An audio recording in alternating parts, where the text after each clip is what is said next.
दोस्तों नमस्कार। आपके अपने YouTube चैनल बातें साहित्य की पर आप सभी का एक बार पुनः हार्दिक स्वागत। मित्रों, आज हम पढ़ेंगे रामवृक्ष बेनीपुरी जी के रेखा चित्र संग्रह माटी की मूर्तें से इसका 11वां रेखा चित्र सुभान खां। मित्रों, यह एक समस्या परक रेखा चित्र है।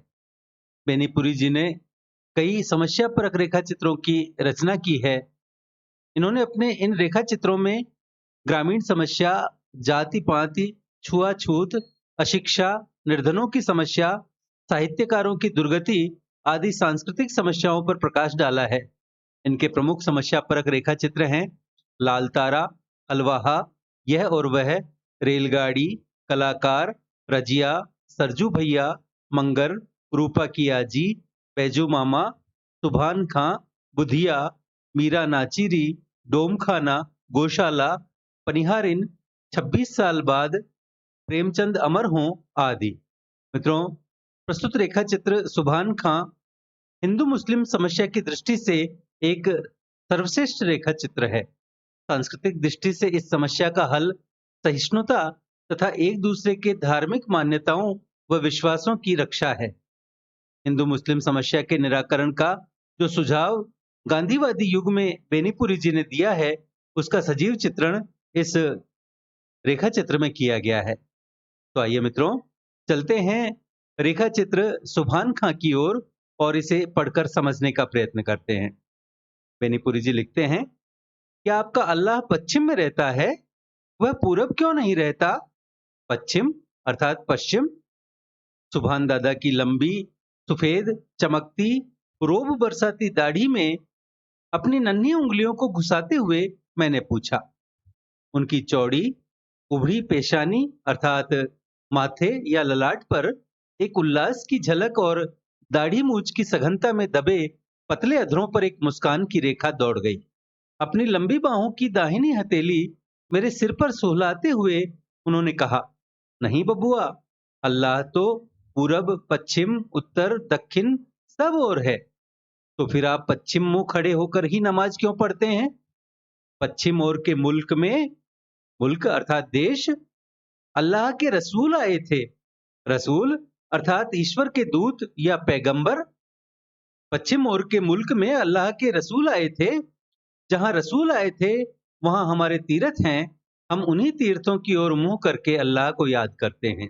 वे तीर्थ यहाँ से कितने दूर होंगे? बहुत दूर। जहां सूरज देवता डूबते हैं? नहीं, उससे कुछ इधर ही। आप उन तीर्थों में गए हैं सुभान दादा? देखा। सुभान दादा की बड़ी बड़ी आंखों में आंसू डबडबा आए। उनका समूचा चेहरा लाल हो उठा। भाव विभोर हो गदगद कंठ से बोले, वहां जाने में बहुत खर्च पड़ते हैं बबुआ। मैं गरीब आदमी ठहरा ना। इस बुढ़ापे में भी इतनी मेहनत मशक्कत कर रहा हूँ। मेहनत मशक्कत अर्थात कठोर श्रम या कड़ी मेहनत। इस बुढ़ापे में भी इतनी मेहनत मशक्कत कर रहा हूँ कि कहीं कुछ पैसे बचा पाऊं और उस पाक जगह की जियारत कराऊं। पाक अर्थात पवित्र और जियारत अर्थात तीर्थाटन या किसी बुजुर्ग के मजार आदि के दर्शनार्थ सफर करने को जियारत कहा जाता है। उनकी आंखों को देखकर मेरा बचपन का दिल भी भावना से ओतप्रोत हो गया। मैंने उनसे कहा, मेरे मामा जी से कुछ कर्ज क्यों नहीं ले लेते दादा? कर्ज के पैसे से तीर्थ करने में सवाब नहीं मिलता बबुआ। सवाब अर्थात पुण्य। अल्लाह ने चाहा तो 1-2 साल में इतने जमा हो जाएंगे कि किसी तरह वहां जा सकूं। वहां से मेरे लिए कुछ सौगात लाइएगा ना? सौगात अर्थात तोहफा। क्या लाइएगा? वहां से लोग खजूर और छुहारे लाते हैं। हाँ हाँ, मेरे लिए छुहारे ही लाइएगा, लेकिन 1 दर्जन से कम नहीं लूंगा। सुभान दादा की सफेद दाढ़ी मूछ के बीच उनके सफेद दांत चमक रहे थे। कुछ देर तक मुझे दुलारते रहे, फिर कुछ रुककर बोले, अच्छा जाइए, खेलिए, मैं जरा काम पूरा कर लूं। मजदूरी भर पूरा काम नहीं करने से अल्लाह नाराज हो जाएंगे। क्या आपके अल्लाह बहुत गुस्सवर हैं? गुस्सवर अर्थात गुस्से वाले। मैं तुनक्कर अर्थात चिढ़कर बोला। आज सुभान दादा बड़े जोरों से हंस पड़े। फिर एक बार मेरे सिर पर हथेली फेरी और, बच्चों से वह बहुत खुश रहते हैं बबुआ। वह तुम्हारी उम्र दराज करे अर्थात उम्र लंबी करें, कहकर मुझे अपने कंधे पर ले लिया। मुझे लेते हुए दीवार के नजदीक आए, वहां उतार दिया और झट अपनी कढ़नी और बसूली से दीवार पर काम करने लगे। कढ़नी और बसूली मिस्त्रियों के औजार होते हैं, जिनके द्वारा वे ईंटें गढ़ते या तोड़ते हैं। सुभान खां एक अच्छे राज अर्थात मिस्त्री समझे जाते हैं। जब जब घर की दीवारों पर कुछ मरम्मत की जरूरत होती है, उन्हें बुला लिया जाता है। आते हैं, 5-7 रोज यहीं रहते हैं, काम खत्म कर चले जाते हैं। लंबा चौड़ा तगड़ा है बदन इनका, पेशानी चौड़ी, भवें बड़ी सघन और उभड़ी, आंखों के कोनों में कुछ लाली और पुतलियों में कुछ नीलेपन की झलक, नाक असाधारण ढंग से नुकीली, दाढ़ी सघन, इतनी लंबी कि छाती तक पहुंच जाए। वह छाती जो बुढ़ापे में भी फैली फूली हुई। सिर पर हमेशा ही एक दुपलिया टोपी पहने होते। मित्रों, दुपलिया एक विशेष प्रकार की टोपी होती है, जिसके दोनों पल्ले सिए हुए रहते हैं। सिर पर हमेशा ही एक दुपलिया टोपी पहने होते और बदन में नीमस्तीन। नीमस्तीन एक प्रकार की फतुई या कुर्ती को कहते हैं, जिसकी आस्तीन आधी होती है। कमर में कच्छे वाली धोती, पैर में चमरौधा जूता। चमरौधा जूता अर्थात चमड़े का कड़ा देशी जूता। चेहरे से नूर टपकता, मुंह से शहद झरता। भले मानसों के बोलने चालने, बैठने उठने के कायदे की पूरी पाबंदी करते वह।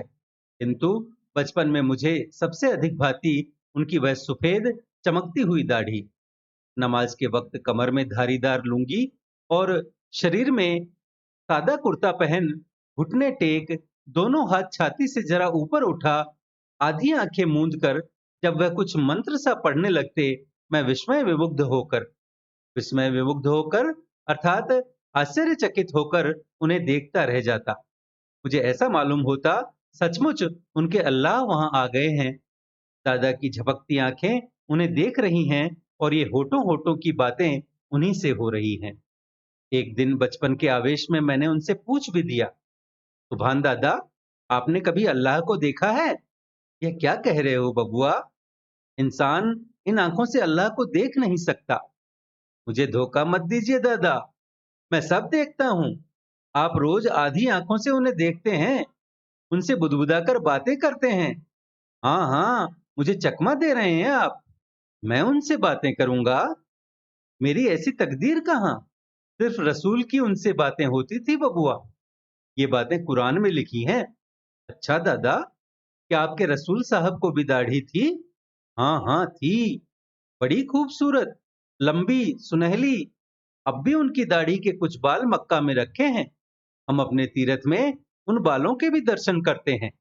बड़ा होने पर जब मुझे दाढ़ी होगी, मैं भी दाढ़ी रखाऊंगा दादा, खूब लंबी दाढ़ी। सुभान दादा ने मुझे उठाकर गोद में ले लिया, फिर कंधे पर चढ़ाकर इधर उधर घुमाया, तरह तरह की बातें सुनाई, कहानियां कही। मेरा मन बहलाकर वह फिर अपने काम में लग गए। मुझे मालूम होता था काम और अल्लाह, यही दो चीजें संसार में उनके लिए सबसे प्यारी हैं। काम करते हुए अल्लाह को नहीं भूलते थे और अल्लाह से फुर्सत पाकर फिर झट काम में जुट या जुट जाना अपना पवित्र कर्तव्य समझते थे। और काम और अल्लाह का यह सामंजस्य अर्थात तालमेल उनके दिल में प्रेम की वह मंदाकिनी बहाता रहता था, जिसमें मेरे ऐसे बच्चे भी बड़े मजे में डुबकियां लगा सकते थे, चुटकियां ले सकते थे। नानी ने कहा, सवेरे नहा खा लो, आज तुम्हें हुसैन साहब के पैक में जाना होगा, सुभान खां आते ही होंगे। जिन कितने देवताओं की मनौती के बाद माँ ने मुझे प्राप्त किया था, उनमें एक हुसैन साहब भी थे। 9 साल की उम्र तक, जब तक जनेऊ नहीं हो गई थी, मुहर्रम के दिन मुसलमान बच्चों की तरह मुझे भी ताजिए के चारों ओर रंगीन छड़ी लेकर कूदना पड़ा है और गले में गंडे पहनने पड़े हैं। गंडे अर्थात तावीज। मुहर्रम उन दिनों मेरे लिए कितनी खुशी का दिन था। नए कपड़े पहनता, उछलता कूदता, नए नए चेहरे और तरह तरह के खेल देखता। धूम धक्कड़ में किस तरह 4 पहर गुजर जाते, इस मुहर्रम के पीछे जो रोमांचकारी, हृदय को पिघलाने वाली, करुण रस से भरी दर्द अंगेज घटना छिपी है, उन दिनों उसकी खबर भी कहाँ थी। खैर, मैं नहा धोकर पहन ओढ़कर इंतजार ही कर रहा था कि सुभान दादा पहुंच गए, मुझे कंधे पर ले लिया और अपने गांव में ले गए। उनका घर क्या था, बच्चों का अखाड़ा बना हुआ था। पोते पोतियों, नाती नातिनों की भरमार थी उनके घर में। मेरी ही उम्र के बहुत बच्चे, रंगीन कपड़ों से सजे धजे, सब मानो मेरे ही इंतजार में। जब पहुंचा, सुभान दादा की बूढ़ी बीवी ने मेरे गले में एक बद्धी डाल दी। बद्धी अर्थात डोरी, कमर में घंटी बांध दी, हाथ में दो लाल छड़ियां दे दी और उन बच्चों के साथ मुझे लिए दिए करबला की ओर चली। दिन भर उछला, कूदा, तमाशे देखे, मिठाइयां उड़ाई और शाम को फिर सुभान दादा के कंधे पर घर पहुंच गया। ईद बकरीद को न सुभान दादा हमें भूल सकते थे, न होली दिवाली को हम उन्हें। होली के दिन नानी अपने हाथों से पुए, खीर और गोश्त परोसकर सुभान दादा को खिलाती और तब मैं ही अपने हाथों से अबीर लेकर उनकी दाढ़ी में मलता। एक बार जब उनकी दाढ़ी रंगीन बन गई थी, मुझे पुरानी बात याद आ गई। मैंने कहा, सुभान दादा, रसूल की दाढ़ी भी तो ऐसी ही रंगीन रही होगी। उस पर अल्लाह ने ही रंग दे रखा था बबुआ। अल्लाह की उन पर खास मेहरबानी थी। उनके सा नसीबा अर्थात भाग्य हम मामूली इंसानों को कहां। ऐसा कहकर झट आंखें मूंद कर कुछ बुदबुदाने लगे, जैसे वह ध्यान में उन्हें देख रहे हों। मैं भी कुछ बड़ा हुआ, उधर दादा भी आखिर हज कर ही आए। अब मैं बड़ा हो गया था, लेकिन उन्हें छुहारे की बात भूली नहीं थी। जब मैं छुट्टी में शहर के स्कूल से लौटा, दादा यह अनुपम सौगात लेकर पहुंचे। इधर उनके घर की हालत भी अच्छी हो चली थी। दादा के पुण्य और लायक बेटों की मेहनत ने काफी पैसे इकट्ठे कर लिए थे, लेकिन उनमें वही विनम्रता और सज्जनता थी। आए, पहले की ही तरह शिष्टाचार निभाया, फिर छुहारे निकालकर मेरे हाथ में रख दिए। बबुआ, यह आपके लिए खास अरब से लाया हूं। याद है न, आपने इसकी फरमाइश की थी। मित्रों, फरमाइश अर्थात ऐसी वस्तु जिसके लिए अनुरोध किया गया हो। उनके नथने आनंदातिरेक से हिल रहे थे।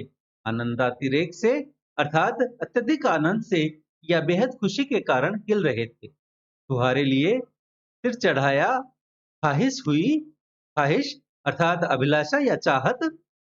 आज फिर मैं बच्चा हो पाता और उनके कंधे से लिपटकर उनकी सफेद दाढ़ी में, जो अब सचमुच नूरानी हो चली थी, उंगलियां घुसाकर उन्हें दादा दादा कहकर पुकार उठता। लेकिन न मैं अब बच्चा हो सकता था, न जबान में वह मासूमियत और पवित्रता रह गई थी। अंग्रेजी स्कूल के वातावरण ने अजीब अस्वाभाविकता हर बात में ला दी थी। पर हाँ, शायद एक चीज अब भी पवित्र रह गई थी। आंखों ने आंसू की छलकन से अपने को पवित्र कर चुपचाप ही उनके चरणों में श्रद्धांजलि चढ़ा दी। हज से लौटने के बाद सुभान दादा का ज्यादा वक्त नमाज बंदगी में ही बीतता। बंदगी अर्थात ईश्वरीय आराधना में ही बीतता। दिन भर उनके हाथों में तस्बीह अर्थात माला या सुमिरनी के दाने घूमते और उनकी जबान अल्लाह की रट लगाए रहती। अपने जवार भर में अर्थात अपने आस पड़ोस में उनकी बुजुर्गी की धाक थी। बड़े बड़े झगड़ों की पंचायतों में दूर दूर के हिंदू मुसलमान उन्हें पंच मुकर्रर करते। मुकर्रर करना अर्थात निश्चित करना। उनकी ईमानदारी और दयानतदारी की कुछ ऐसी ही धूम थी। दयानतदारी अर्थात चित्त में सद्वृत्ति या अच्छी नियत, चोरी या छल कपट न करने की वृत्ति भाव। सुभान दादा का एक अरमान था, मस्जिद बनाने का। अरमान अर्थात इच्छा। मेरे मामा का मंदिर उन्होंने ही बनाया था। उन दिनों वह साधारण राज थे, लेकिन तो भी कहा करते, अल्लाह ने चाहा तो मैं भी एक मस्जिद जरूर बनवाऊंगा। अल्लाह ने चाहा और वैसा दिन आया। उनकी मस्जिद भी तैयार हुई। गांव के ही लायक एक छोटी सी मस्जिद, लेकिन बड़ी ही खूबसूरत। दादा ने अपनी जिंदगी भर की अर्जित कला इसमें खर्च कर दी थी। हाथ में इतनी ताकत नहीं रह गई थी कि अब खुद कढ़नी या वसूली पकड़े, लेकिन दिन भर बैठे बैठे एक एक ईंट की जुड़ाई पर ध्यान रखते और उसके भीतर भीतर जो बेल बूटे काढ़े गए थे, उनके सारे नक्शे उन्होंने ही खींचे थे और उनमें से एक एक का काढ़ा जाना उनकी ही बारीक निगरानी में हुआ था। मेरे मामा जी के बगीचे में शीशम, सखुए, मित्रों सखुए अर्थात साल के वृक्ष, कटहल आदि इमारतों में काम आने वाले पेड़ों की भरमार थी। मस्जिद की सारी लकड़ी हमारे ही बगीचे से गई थी। जिस दिन मस्जिद तैयार हुई थी, सुभान दादा ने जवार भर के प्रतिष्ठित लोगों को न्योता दिया था। जुमा अर्थात शुक्रवार का दिन था। जितने मुसलमान थे, सबने उसमें नमाज पढ़ी थी। जितने हिंदू आए थे, उनके सत्कार के लिए दादा ने हिंदू हलवाई रखकर तरह तरह की मिठाइयां बनवाई थी। पान इलायची का प्रबंध किया था। अब तक भी लोग उस मस्जिद के उद्घाटन के दिन की याद की मेहमानदारी भूले नहीं हैं। जमाना बदला, मैं अब शहरों में ही ज्यादातर रहता और शहर आए दिन हिंदू मुस्लिम दंगों के अखाड़े बन जाते थे। हाँ, आए दिन देखिएगा, एक ही सड़क पर हिंदू मुसलमान चल रहे हैं, एक ही दुकान पर सौदे खरीद रहे हैं, एक ही सवारियों पर जानू बेजानू आ जा रहे हैं। जानू बेजानू अर्थात घुटने से घुटने मिलाकर या एक ही पंक्ति में बराबर बराबर बैठकर आ जा रहे हैं, एक ही स्कूल में पढ़ रहे हैं, एक ही दफ्तर में काम कर रहे हैं कि अचानक सबके सिर पर शैतान सवार हो गया। अल्लाह, भगदड़, मारपीट, खून खराबी, आग लगी, सारी खुराफातों की छूट, न घर महफूज, न शरीर, न इज्जत। प्रेम, भाईचारे और सहृदयता के स्थान पर घृणा, विरोध और नृशंस हत्या का उल्लंघन नृत्य। शहरों की यह बीमारी धीरे धीरे देहात में घुसने लगी। गाय और बाजे के नाम पर तकरारें होने लगी। जो जिंदगी भर कसाई खानों के लिए अपनी गायें बेचते रहे, वे ही एक दिन किसी एक गाय के कटने का नाम सुनकर ही कितने इंसानों के गले काटने को तैयार होने लगे। जिनके शादी ब्याह परब त्योहार बिना बाजे के नहीं होते, जो मुहर्रम की गमी के दिन भी बाजे गाजों की धूम किए रहते, अब वे ही अपनी मस्जिद के सामने से गुजरते हुए 1 मिनट के बाजे पर खून की नदियां बहाने को उतारू हो जाते। कुछ पंडितों की बनाई, कुछ मुल्लाओं की चलती बनी। संगठन और तंजीम के नाम पर फूट और कलह के बीज बोए जाने लगे। लाठियां उछली, छुरे निकले, खोपड़ियां फूटी, अंतड़ियां बाहर आईं। कितने नौजवान मरे, घर फूके, बाकी बच गए खेत खलिहान, सो अंग्रेजी अदालत के खर्चे में पीछे कुर्क हुए। खबर फैली, इस साल सुभान दादा के गांव के मुसलमान भी कुर्बानी करेंगे। जवार में मुसलमान कम थे, लेकिन उनके जोश का क्या कहना। इधर हिंदुओं की जितनी गाय पर ममता न थी, उससे ज्यादा अपनी तादाद अर्थात अपनी संख्या पर घमंड था। तनातनी का बाजार गर्म। खबर यह भी फैली कि सुभान खां की मस्जिद में ही कुर्बानी होगी। हैं? सुभान खां की मस्जिद में कुर्बानी? नहीं, ऐसा नहीं हो सकता। अगर हुई तो क्या होगा? हमारी नाक कट जाएगी। लोग क्या कहेंगे? इतने हिंदू के रहते गोमाता के गले पर छुरी चली। छुरों से गोमाता को बचाना है तो गोरा गोरी के कसाई खाने पर हम धावा करें, और अगर सचमुच जोश है तो चलिए मुजफ्फरपुर अंग्रेजी फौज की छावनी पर ही धावा बोले।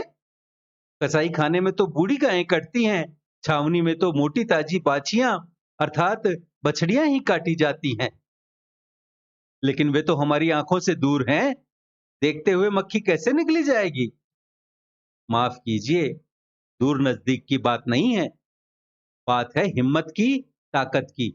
छावनी में आप नहीं जाते हैं इसलिए कि वहां सीधे तोप के मुंह में पड़ना होगा। यहां मुसलमान एक मुट्ठी है, इसलिए आप टूटने को उतावले हैं। आप सुभान खां का पक्ष ले रहे हैं, दोस्ती निभाते हैं, धर्म से बढ़कर दोस्ती नहीं। कुछ नौजवानों को मेरे मामा जी की बातें ऐसी बुरी लगी कि सख्त सुस्त कहते वहां से उठकर चल दिए। मित्रों, सख्त सुस्त कहना अर्थात बुरा भला कहना, लानत मलामत करना, डांटना या सख्ती से पेश आना।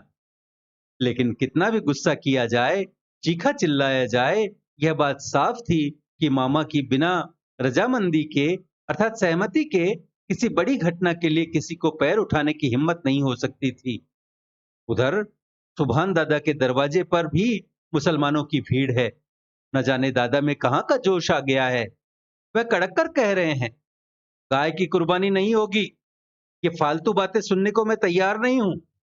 तुम लोग हमारी आंखों के सामने से हट जाओ। क्यों नहीं होगी? क्या हम अपना मजहब अर्थात धर्म डर के मारे छोड़ देंगे? मैं कहता हूं यह मजहब नहीं है। मैं हज से हो आया हूं। कुरान मैंने पढ़ी है। गायों की कुर्बानी लाजमी नहीं है। लाजमी अर्थात अपरिहार्य नहीं है। अरब में लोग दुम्मे अर्थात मेढ़ों और ऊंट की कुर्बानी अमूमन अर्थात प्रायः करते हैं। लेकिन हम गाय की ही कुर्बानी करें तो वे रोकने वाले कौन होते हैं? हमारे मजहब में वे दस्तंदाजी अर्थात दखल या हस्तक्षेप क्यों करेंगे? उनकी बात उनसे पूछो। मैं मुसलमान हूं, कभी अल्लाह को नहीं भूला हूं। मैं मुसलमान की हैसियत से कहता हूं, मैं गाय की कुर्बानी न होने दूंगा, न होने दूंगा। दादा की समूची दाढ़ी हिल रही थी, गुस्से से चेहरा लाल था, होठ फड़क रहे थे, शरीर तक हिल रहा था। उनकी यह हालत देख सभी चुप रहे, लेकिन एक नौजवान बोल उठा, आप बूढ़े हैं, अब आप अलग बैठिए, हम काफिरों से समझ लेंगे। काफिर अर्थात जो खुदा और कुरान को न मानता हो अर्थात नास्तिक। दादा चीख उठे, कल्लू का बेटा, जबान संभाल कर बोल। तू किन्हें काफिर कह रहा है? और मेरे बुढ़ापे पर मत जा। मैं मस्जिद में चल रहा हूं। पहले मेरी कुर्बानी हो लेगी, तब गाय की कुर्बानी हो सकेगी। सुभान दादा वहां से उसी तनतने की हालत में मस्जिद में आए, नमाज पढ़ी, फिर तस्बीह लेकर मस्जिद के दरवाजे की चौखट पर मेरी लाश पर ही कोई भीतर घुस सकता है कहकर बैठ गए। उनकी आंखें मुदी हैं, किंतु आंसुओं की झड़ी उनके गाल से होती उनकी दाढ़ी को भिगोते अजस्र रूप में गिरती अर्थात लगातार रूप से गिरती जा रही है। हाथ में तस्बीह के दाने हिल रहे हैं और होठों पर जरा जरा जुम्बिश है।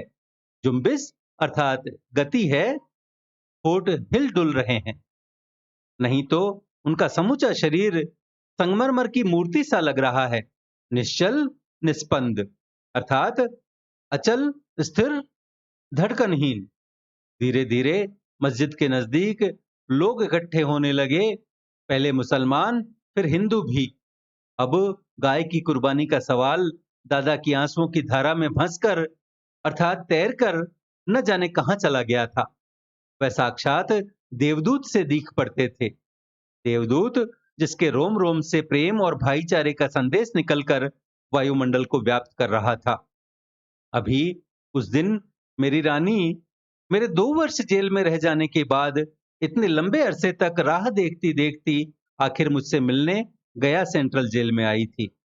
इतने दिनों की बिछुड़न के बाद मिलने पर जो सबसे पहली चीज उसने मेरे हाथों पर रखी, वे थे रेशम और कुछ सूत के अजीबोगरीब ढंग से लिपटे लिपटाए डोरे, बद्धियां, गंडे आदि। यह सूरज देवता के हैं, यह अनत देवता के, यह ग्राम देवता के। यूं ही गिनती गिनती आखिर में बोली, ये हुसैन साहब के गंडे हैं, आपको मेरी ही कसम इन्हें जरूर पहन लीजिएगा। ये सब मेरी माँ की मन्नतों के अवशेष चिन्ह हैं। मन्नत अर्थात किसी विशिष्ट कामना या सिद्धि या अनिष्ट के निवारण पर किसी देवता की पूजा करने का संकल्प, मनौती, मुराद या इच्छा। माँ चली गई, पिताजी चले गए, रानी 4 बच्चों की माँ बन चुकी है, मैं पिता बन चुका हूं, लेकिन तो भी ये मन्नतें अब भी निभाई जा रही हैं। रानी जानती है मैं नास्तिक हूं, इसलिए जब जब इनके मौके आते हैं खुद इन्हें मेरे गले में डाल देती है। आज इस जेल में जेल कर्मचारियों और खुफिया पुलिस के सामने उसने ऐसा नहीं किया, लेकिन कसम देने से नहीं चूकी। मैंने भी हंसकर मानो उसकी दिल जमई कर दी। दिल जमई अर्थात इत्मीनान या तसल्ली कर दी। रानी चली गई, लेकिन वे गंडे अब भी मेरे सूटकेस में संजो कर रखे हैं। जब जब सूटकेस खोलता हूं और हुसैन साहब के उन गंडों पर नजर पड़ती है, तब तब 2 अपूर्व तस्वीरें आंखों के सामने नाच जाती हैं। पहली करबला की। मित्रों, करबला ताजिए दफन करने का स्थान, एक ओर सिर्फ 72 आदमी हैं, जिनमें बच्चे और औरतें भी हैं। इस छोटी सी जमात के सरदार हैं हजरत हुसैन साहब। इन्हें बार बार आग्रह करके बुलाया गया था कूफा की गद्दी पर बिठलाने के लिए, लेकिन गद्दी पर बिठाने के बदले आज उनके लिए एक चुल्लू पानी का मिलना भी मुहाल कर दिया गया है। मुहाल अर्थात कठिन या दुष्कर कर दिया गया है। सामने फुरात नदी बह रही है, लेकिन उसके घाट घाट पर पहरे हैं। उन्हें पानी लेने नहीं दिया जा रहा है। कहा जाता है, दुराचारी, दुराग्रही, यजीद की सत्ता कबूल करो, नहीं तो प्यासे तड़प कर मरो। बच्चे प्यास के मारे बिलला रहे हैं। मित्रों, बिललाना अर्थात बिलक कर रोना, विलाप करना। उनकी माँ और बहनें तड़प रही हैं। हाय रे, एक चुल्लू पानी, मेरे लल्ला के कंठ सूखे जा रहे हैं, उसकी सांस रुकी जा रही है। पानी, पानी, एक चुल्लू पानी।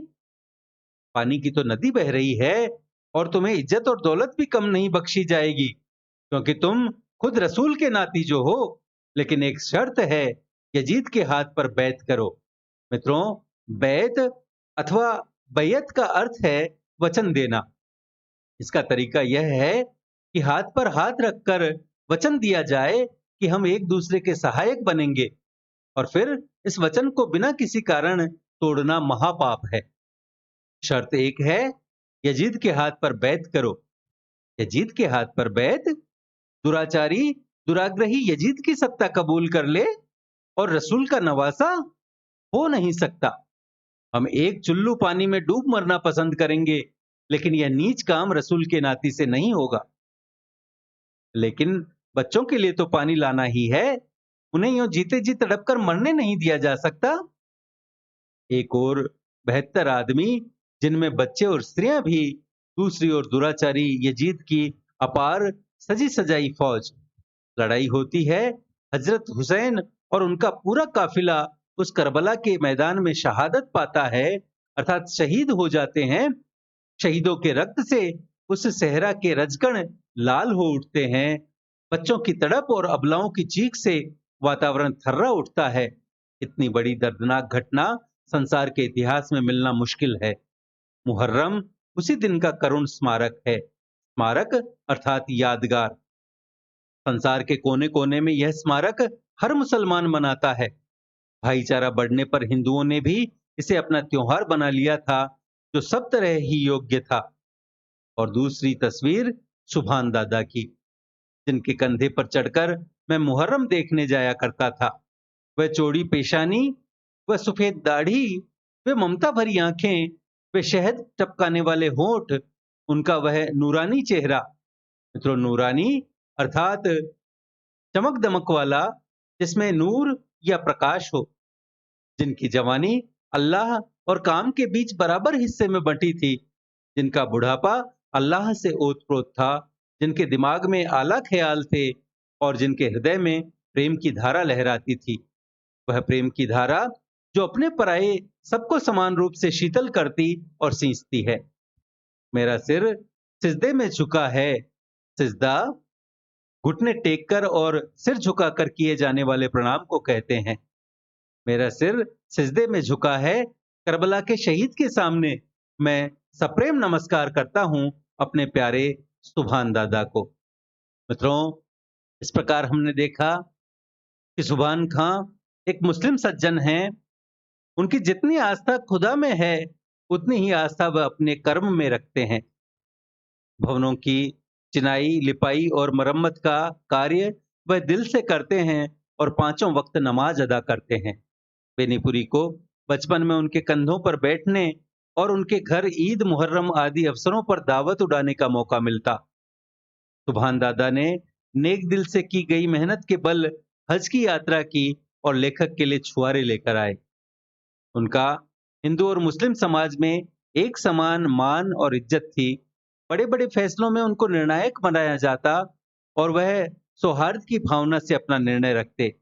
परंतु धीरे धीरे आजादी के सांप्रदायिक दंगों के माहौल में हिंदू और मुसलमानों में वैमनस्य बढ़ने लगा और दिनों दिन विवाद बढ़ता गया।